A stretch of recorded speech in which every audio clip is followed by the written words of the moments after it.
औसत लागत और सीमांत लागत में संबंध बहुत ही इम्पोर्टेंट क्वेश्चन है।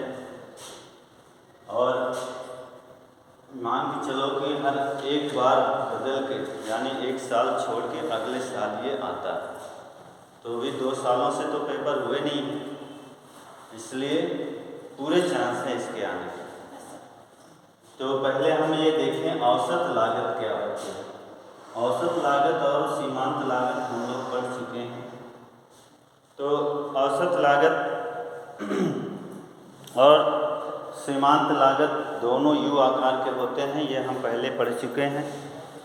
और आज हम क्या पढ़ेंगे, इनमें संबंध की बात करेंगे। औसत लागत और सीमांत लागत में संबंध क्या होता है, तो इस पर हम कॉस्ट को दिखा रहे हैं और इस पर हम उत्पादन को दिखा रहे हैं कि ये एक्स अक्ष है और ये वाई अक्ष है, ये सबको पता है और ये हमारा मूल बिंदु है। ठीक है। औसत लागत किस आकार का होता है, यू आकार का होता है। और सीमांत लागत किस आकार का होता है, ये भी यू आकार का होता है, ये भी यू आकार का होता है। MC और AC, यही संबंध हमें पढ़ना है। देखो हम इसको 3 भागों में बांट कर करते हैं।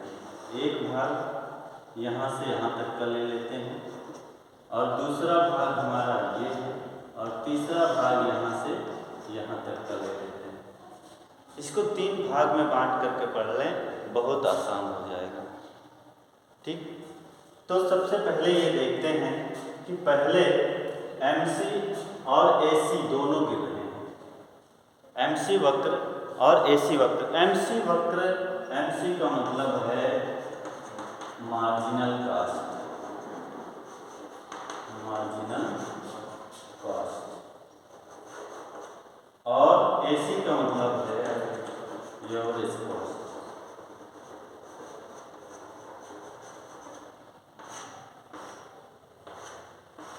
ये जब हम उत्पादन करते हैं तो वहाँ पे एवरेज और मार्जिनल दोनों की आवश्यकता होती है। ठीक है। तो औसत लागत क्या होती है, पहले ये समझ लो। सीमांत लागत और औसत लागत क्या होती है, ये समझ लो। औसत लागत, पहले हम सीमांत लागत की बात करते हैं। सीमांत लागत वो होती है जब हम अपनी लागत में वृद्धि करते हैं, तो जितना वृद्धि किए हैं वही सीमांत लागत है। ठीक है। जैसे हम पहले उत्पादन कर रहे थे और 20 की लागत लगा रहे थे, अब हमने 21 की लागत लगा दी, तो यहाँ पे हमारा सीमांत लागत कौन सा हुआ, 21वां। यानी ये एक जो 21वां हुआ, ये सीमांत लागत है। ठीक है। और औसत लागत क्या है, अभी हमने 20 लागत लगा करके 4 उत्पादन कर रहे थे, मान लेते हैं। अब हम 21 लागत लगाकर 4.5 उत्पादन कर रहे हैं। ठीक है। तो अब हमारा यहाँ पे एवरेज क्या था, 5 था, और यहाँ पे 21 भागे 4.5, यहाँ हमने 20 को 4 से भाग किया है ना। यही तो है, हमने सूत्र पढ़ा है ना, AC = delta TC upon delta Q, यही तो सूत्र है। और MC का सूत्र क्या है, MC और डेल्टा नहीं होता यहाँ पे, TC अपॉन Q होता है। MC होता है delta TC upon delta Q, ये MC का सूत्र है। और MC का एक और सूत्र है जो बहुत ज़्यादा फेमस है और अक्सर वो पूछा जाता है, अगर विकल्प वाले सवाल आते हैं तो उसमें वो ज़रूर पूछा जाता है। तो वो MC = TCn - TCn-1, ये सूत्र बहुत पूछा जाता है और हो सकता है कि इस पर कोई सवाल भी दे दे। अगर इस पर एक सवाल ऐसा दे सकता है कि हमारा कुल लागत 50 है और उससे पहले की लागत,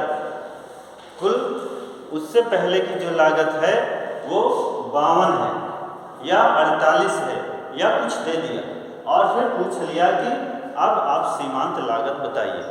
तो अगर आपको ये सूत्र याद है तब तो निकाल लो, सूत्र याद नहीं है तो फिर नहीं लगा पाओगे। लेकिन अगर ऐसा सवाल आ भी जाता है तो आप सूत्र याद करने की ज़रूरत नहीं है, जो बड़ा है उसमें से छोटे वाले को घटा देना, आ जाएगा आपका सीमांत लागत, याद रखना इसमें, ठीक है।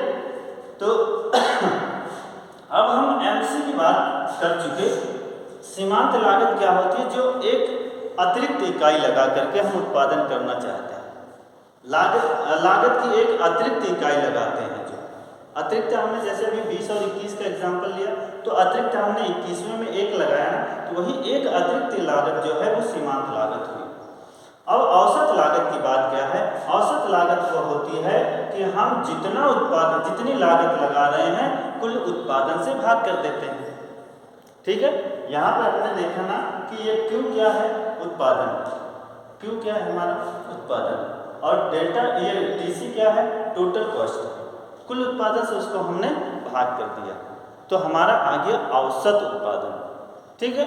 औसत उत्पादन, जब सीमांत उत्पादन क्या होता है? जब हम स्टार्ट में लगाते हैं तो हर एक इकाई से उत्पादन बहुत तेजी से बढ़ता है। समझ रहे?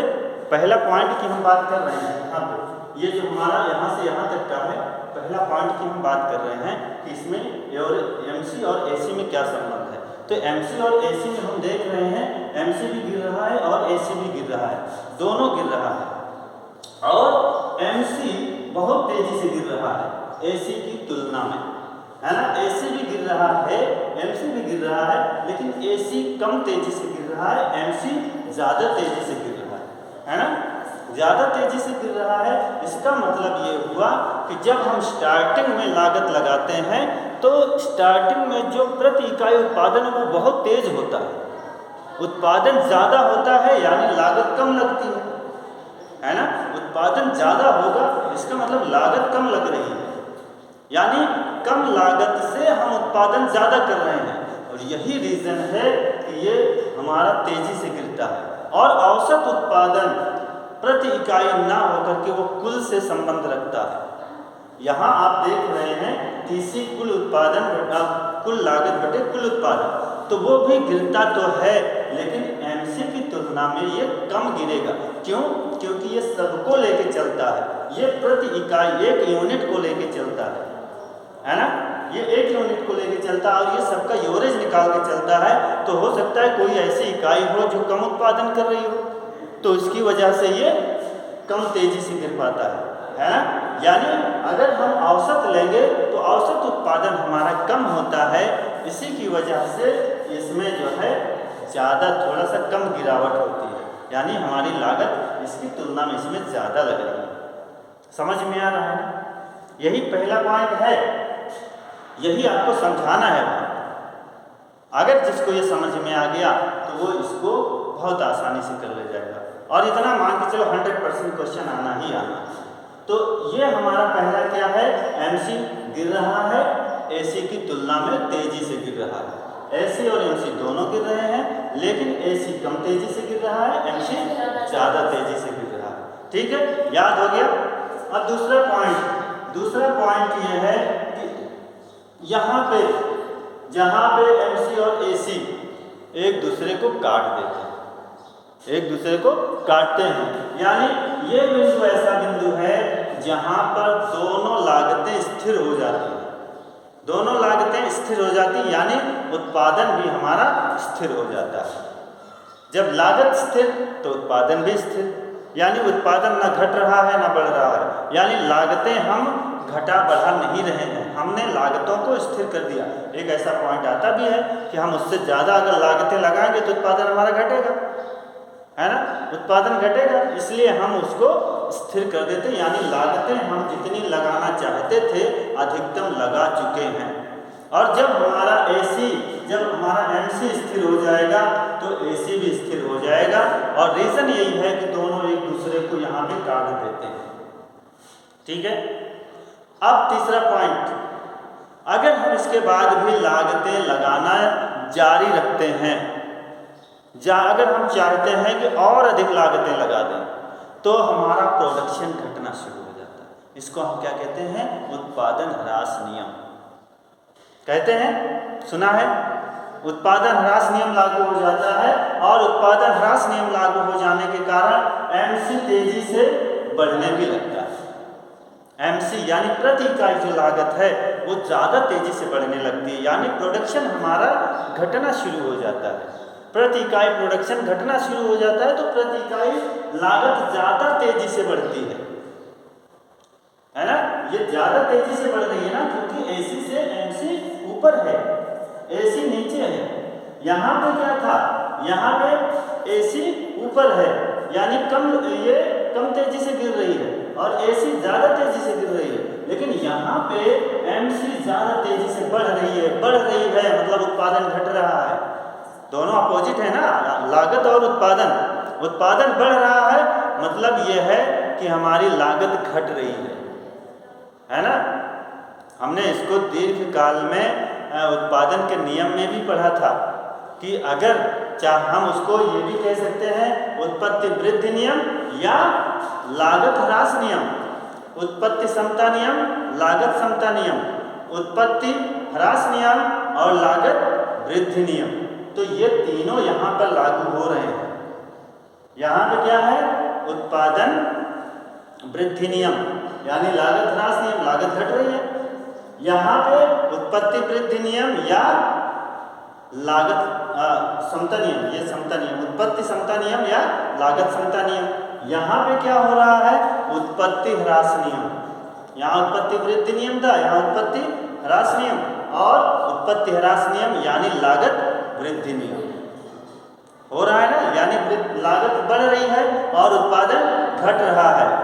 तो यही जो है, आप देखो एवरेज हमारा कम तेजी से क्यों गिरता है, कम तेजी से क्यों बढ़ता है। जो रीज़न यहाँ पर था वही रीज़न यहाँ भी है, क्योंकि यहाँ पे प्रति इकाई लागत देखा जाता है और यहाँ पे सभी टोटल का देखा जाता है ना, टोटल को लेके चलता है। इसलिए यहाँ पे कम तेजी से गिरता भी है और यहाँ कम तेजी से बढ़ता भी है, और ये जो है प्रति इकाई को लेके चलता है, इसलिए यहाँ बहुत तेजी से गिरता भी है और बहुत तेजी से बढ़ता भी है। ठीक है, यही तीन संबंध हैं जो औसत लागत और सीमांत लागत में बताते हैं। ठीक है, ये तीन संबंध, टोटल तीन संबंध हैं बस, और जो किताबों में तमाम संबंध बताए गए हैं उन संबंधों पे मत जाना। ठीक है, केवल ये तीन संबंध याद करो और यही तीन संबंध आपको पूरे क्वेश्चन का हल दे रहे हैं। ठीक।